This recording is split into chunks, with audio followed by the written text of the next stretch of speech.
Hey Chris, Cameron? just a quick update. We're getting lots of inquiries at the moment on the proposed new Division 296 tax. So what we thought we'd do is just take everyone through the actual mechanics of how it works. It's very hard at this juncture to work through potential strategies to be able to potentially reduce the tax. We've got one worked example that we'll go through, but because we don't actually know what it looks like. But we thought we would take everyone through exactly the some of the detail. At least conceptually. Today. Like anything, the devil's in the detail. Yeah, that's right. So this was actually announced back in February 2023, which a couple of years ago now, as part of the Better Targeted Super Concessions Bill that was introduced at the time, and it lapsed in March 2025. At the moment, it's in the Senate, and subsequently there is some of the main objections around it is the cap or the threshold of $3 million is not indexed. But what it actually does, and this is the part that's in my mind really controversial, and in fact, can I say it wrong? It taxes unrealised capital gains. Yeah, well, it's the first time it's happened, right? Yeah. It's unusual. It sets a precedent, which I don't necessarily like, but I guess it's just, if it's passed, it is what it is. Can't change it. Well, that's right. But it sets a precedent around the world too. There's correct. no other countries around the world tax unrealised. Yep. You pay your tax when you sell something. So currently the Labor Party is working with the Greens to confirm what the methodology is going to be and the effective date. It looks like the effective date is going to be the 1st of July. This year, 25. Yep. So let's just go into perhaps a little bit more detail about it. So how it's proposed to work. What it is, it's essentially a tax. It taxes a proportion of earnings that is attributable to balances over $3 million. Yep. And that tax is going to be taxed at 15%. I think it's important probably to flag here that the balance is inclusive of money in accumulation and in pension per member. Per member. Because I've had this conversation in the last week where clients in a self-managed super fund with 2 members nearing it, getting worried and saying, well, hang on, no, it's per member. It's not at a fund level. Yeah, that's right. That's really important. Essentially, think of it how it's calculated. It's calculated as the difference in the total super balance. Yep. So if your total super balance, let's keep it simple, was $3 million as at the 1st of July, and then was $4 million at the 30th of June the next year. Yep. Then that's an increase, and that's the part that is going to be attract some of the tax. But importantly here, it's the proportion that actually also matters as well. So, absolutely. And that's the part that I'm finding a lot of my clients are getting perhaps a bit confused over. So we'll go through some of the detail on that in a minute. Some of the other things that are particular to this tax is negative earnings are recognised as well, and they're carried forward. So if you went from 4 million to 3 million, that is recognised. Yep. There's some worry there for a while that wasn't going to be the case. Yeah, that's right. Yep. So that can be carried forward and offset. Yep. It's a tax assessed and levied against the individual. So probably to your point, it's member balance. Yep. And you can release the tax if it's payable from your super fund. Yep. Now this part's a little bit controversial. If you're a defined benefit member, like most MPs, that's the controversial part, you can defer it. Yeah, interesting. I can understand why they've done that in terms of like a fund structure, but if you put it in a certain viewing frame, you can see it doesn't look great. Yeah, not particularly politically palatable. Yeah, is it? correct. Yeah. All right, let's work through a worked example here. So in this case, we've got Jack. Jack's got an SMSF. He's got a balance of $3.5 million in it as at the 30th of June. He made contributions during the year of $30,000. He withdrew $50,000. And as at the 30th of June 2026, his balance is $3.85 million. It's important to note that contributions are subtracted. Yep. and withdrawals are added in the calculation of what the earnings amount is. Yep. And it's only the amount above the $3 million that's included in the tax calculation. So let's just work through some of the detail of that. So on the right-hand side there, you can see that the opening total super balance was 3.5, contributions, withdrawals, closing total super balance is 3.85. So therefore the earnings, notional earnings, have been 372,500. The amount that is above the $3 million is 850,000. So you've got 3.85.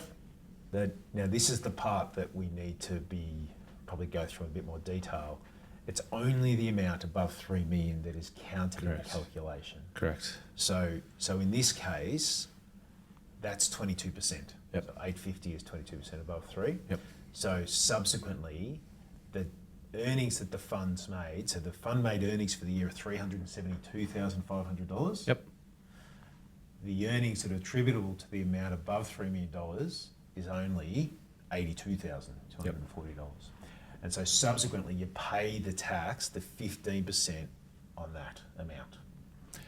Yeah, makes sense. Yeah. So in this case, it's can I say this? Only a $12,000 tax. Yeah. For Jack in this case. Yeah, I think there's been a bit of just misunderstanding, I think, and not having the information from the legislation previously, where people were thinking they're going to get taxed 30% of their balances over $3 million, or the total value of the fund. Yeah, it's been like, to your point, it's, I guess.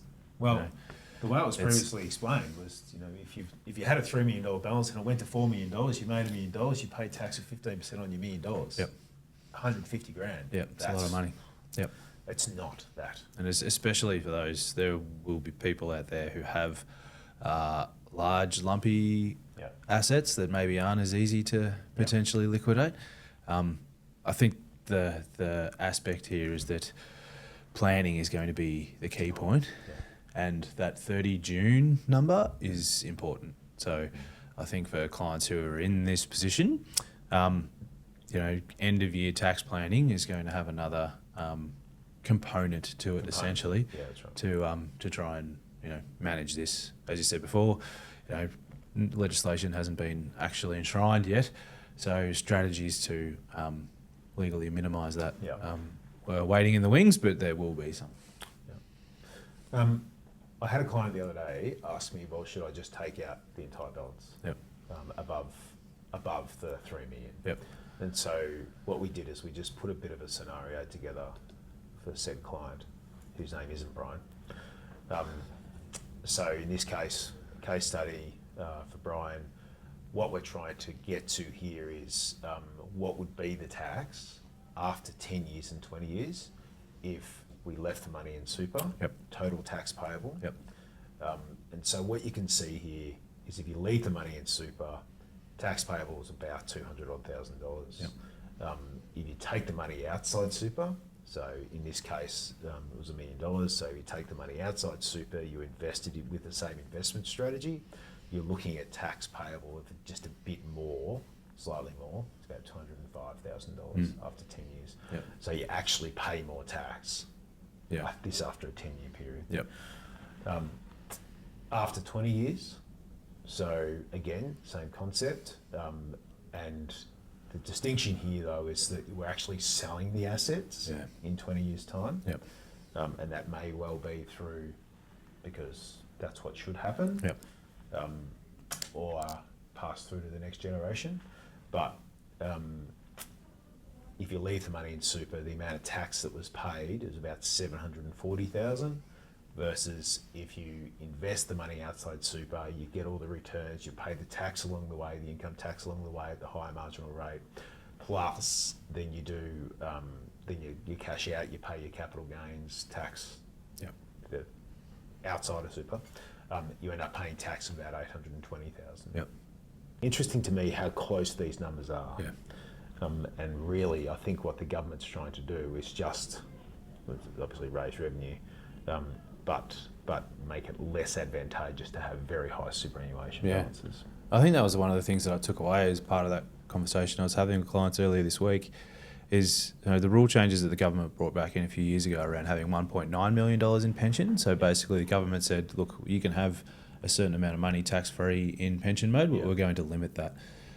Essentially what I feel this is they're saying, well, we're going to limit the amount of concessionally taxed money that you can have in superannuation. Yeah. So we'll give you a pool of money that we think is reasonable, and anything over and above that needs to be more, I guess, aligned to the rest of the tax system, I suppose.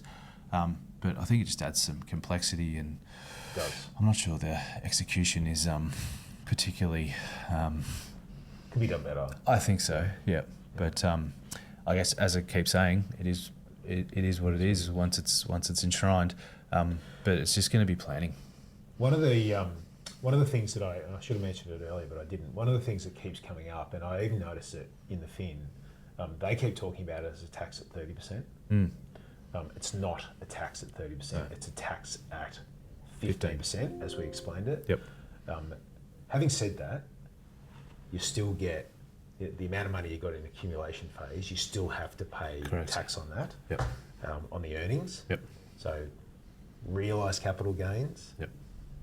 Income, dividends, you still have to pay tax on that, which is the tax rate in accumulation phase is 15%. Yep. Or 10% on realised capital gains. Mm-hmm. So this tax is on top of that, but it is not a 30% tax. Yeah, correct.